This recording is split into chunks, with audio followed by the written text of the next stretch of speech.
Ganda.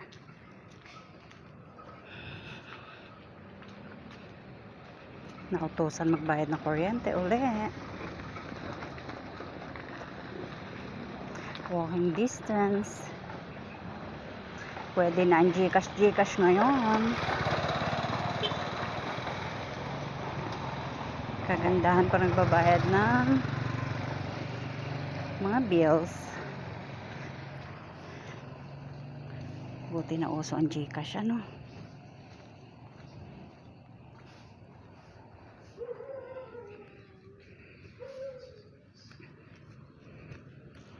Ay, ko.